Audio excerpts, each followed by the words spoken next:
LEGO dinosaurs are really tall, so I'm trying to build a LEGO Dinosaur SKYSCRAPER with a bunch of different floors to fit them all inside. But everything is going to go horribly wrong. Obviously, dinosaurs have been extinct for a while now, so this scientist named Tracy has been searching tirelessly for a way to bring them back. He even dressed the part. Let's build him the walls and the floor of a laboratory where he can conduct his crazy experiments with a desk, storage unit, and this big machine he uses to extract dinosaur DNA from prehistoric mosquitoes and squirt them into synthetic eggs. Oh look, the first dino is starting to hatch. I had to hurry to finish the rest of the lab first with a table, this derpy looking fossil hung up on the wall, and this secure little pen to keep the newly born babies inside. Starting with this one. Oh no, it didn't work. Tracy tried egg after egg after egg, but he wasn't able to create life out of any of them. If only he had taken this as a sign not to play God, he could have avoided a whole lot of carnage coming up. But instead, he decided to press on, researching any possible solution, until he found my LEGO city called 25ville. The central oasis of the city is notorious for cloning anyone who comes in contact with it. And by making some modifications to his machine, Tracy was able to use its water not to make brand new dinosaurs, but duplicates of dinosaurs that lived in the past. Mission success! He's gonna name his very first hatchling Junior. And before long, Junior had even more dinos joining him in the pen. These little guys are gonna start growing up fast. So I built up the next story of the soon-to-be skyscraper. Running out of space is going to be a constant theme throughout this video. But for now, all the baby dinosaurs are plenty small enough to fit, frolicking about the dense vegetation of the grassy green floor. And with the cloudy blue sky backdrop behind them I made using special minifigure display plates, they spent their days happily chasing butterflies and cuddling with Tracy. These cuties would never hurt a fly. Probably. But as I started adding ancient-looking jungle trees all around the nursery, Tracy realized his research budget was starting to run out. Sorry, we don't need that tree. He's gonna need a lot more money to fund future floors and future dinosaurs. So he decided to open the park to the public way before it was ready for it. I guess we can really quick add this little safety fence to make sure absolutely no accidents happen. The most janky gyrosphere elevator I've ever seen to reach each floor. And then he started charging admission for guests to see these adorable baby dinos up close. People loved it, despite how expensive it was. And the opening was a wild success, earning Tracy enough cash to not only build the next floor, but also hire a crew to help wrangle the dinosaurs as they grow larger. First things first, he wanted everyone to wear matching costumes, but he didn't get any takers on that one for some reason.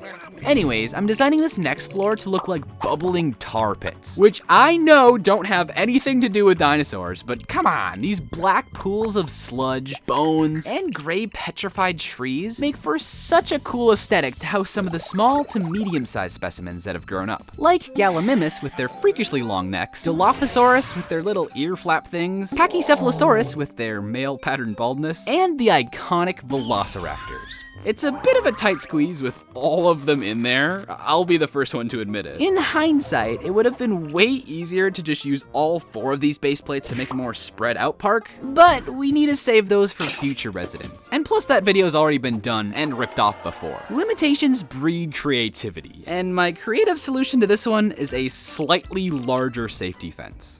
Seriously, if one of these guys got out, it would be bad. But even worse than that, the visitors aren't as big a fan of them since they're way less cute, which led to plummeting profits. We can't be having that. So Tracy got back to work cloning replacement babies with the help of Samantha, a fellow scientist. Judith and Clutch guided guests around on tours. Jagger, Artemis, and Lulu were patrolling with tranquilizer guns if any dinos got out of line. Chef Fossolini prepared meals for the carnivores so they never get hangry. You do not want to be around when they get hangry. And Marty had to clean up the results of said meals, arguably the most important job. Oh, and the homesick Diego also volunteered to help in any way he can, since he has first-hand experience dealing with dinos, which should come in handy later. Alright, with everything up and running relatively smoothly, relatively, it's time to expand the park to include a slightly different era of extinct animals, the Ice Age. And because real ice was such a mess to work with last time, I'm just using these LEGO ice pieces to create a frigid back wall on this half of the enclosure that won't melt on us, with a bunch of random objects frozen within, like more fossilized amber. Thankfully, mosquitoes have been a menace to literally everything throughout history, so Tracy had more than enough of the DNA samples necessary to bring back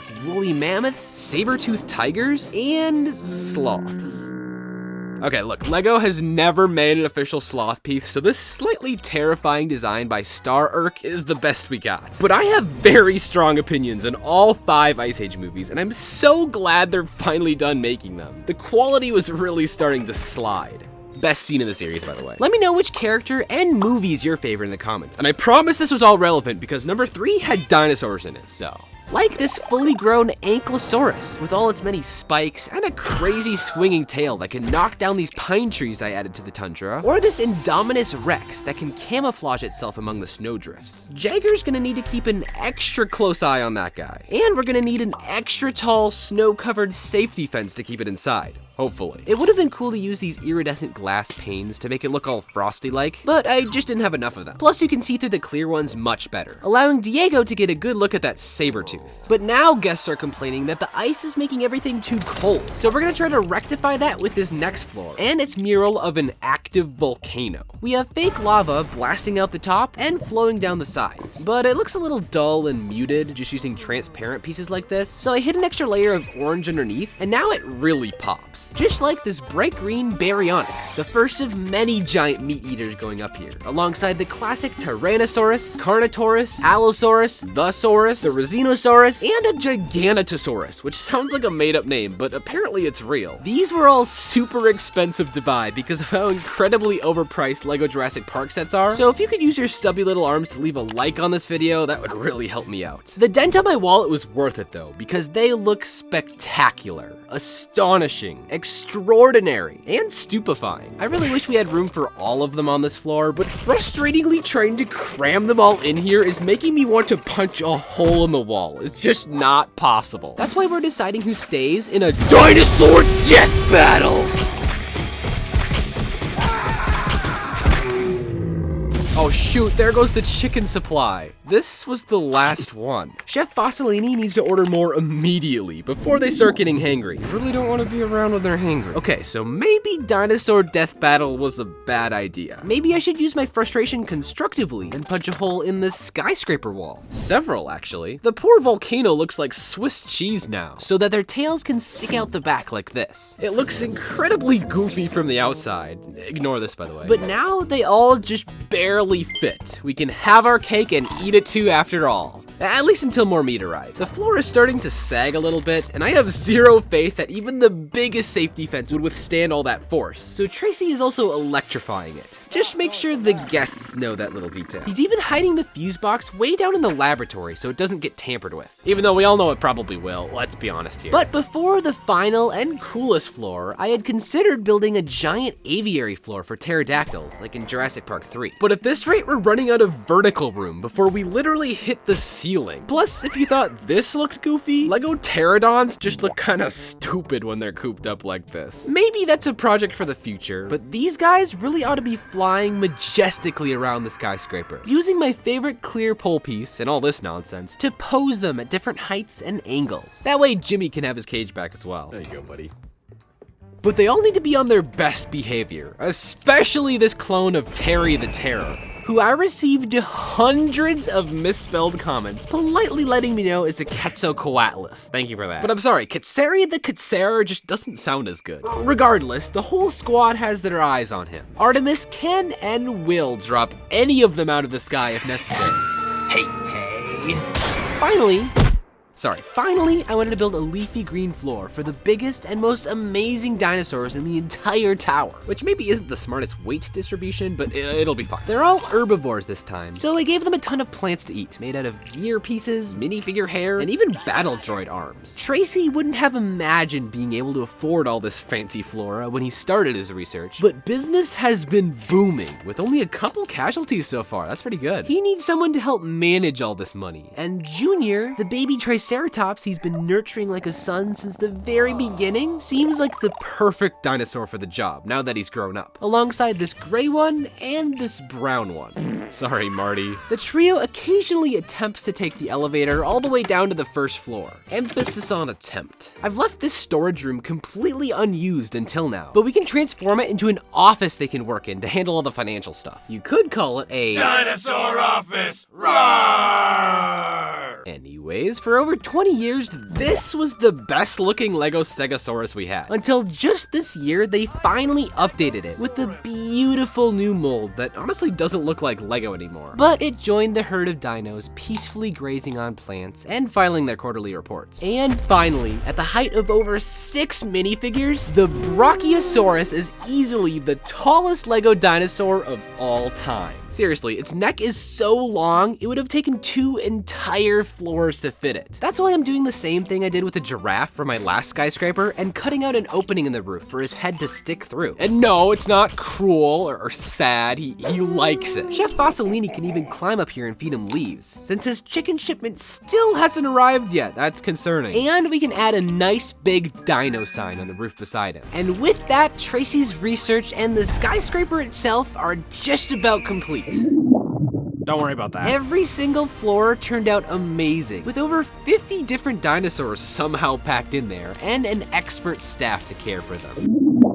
You know, we should probably shut down the park to guests until the carnivores can get a chance to eat something besides Jell-O, or else... No, the safety fence didn't work. Absolute chaos ensued, with several visitors and crew members getting devoured.